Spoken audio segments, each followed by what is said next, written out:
Lord, salamat sa magandang gising.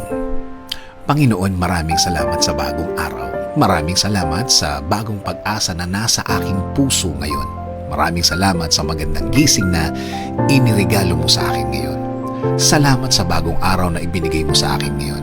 Alam kong mararamdaman ko na naman ang iyong guidance sa aking buhay. Maraming salamat sa mga instructions na natanggap ko sa aking puso. Alam ko na laging ang puso ko ang lagi mong kinakausap. Kilala mo ako, Lord. Alam mo kung ano ang laman ng aking puso at isipan. Hiling ko po sa inyo na lagi niyo po itong lagyan ng magagandang bagay para sa isang tahimik na araw. Alam ko din, Lord, na patuloy mo akong aalagaan. Tulad ng mga nakaraang mga araw na nagdaan kung saan naramdaman ko ang iyong pag-aalaga na bahagi ng iyong pagmamahal sa akin.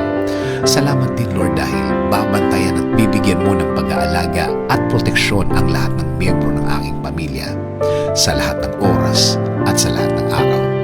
Oo, may mga problema din akong mararanasan pero sa blessings niyo pa rin ako magfo-focus hanggang sa matapos ang aking araw na yun. At tulad kahapon at noong mga nakaraang mga araw, I know that you will provide for me. I know that you will take care of me. I know things will be better and okay compared yesterday, Lord. Alam ko din na ang dala ng bagong araw na ito ay bagong pag-asa, bagong pagpapala, bagong mga opportunities, right people that you will put in my way so they can be a good influence in my life.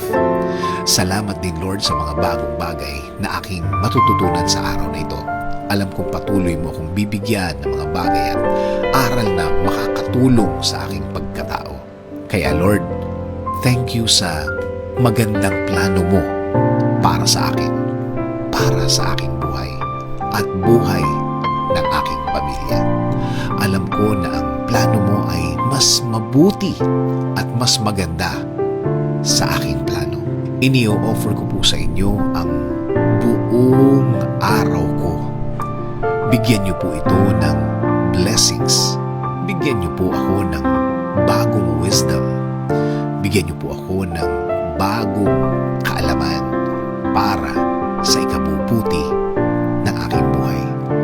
In Jesus' name we pray.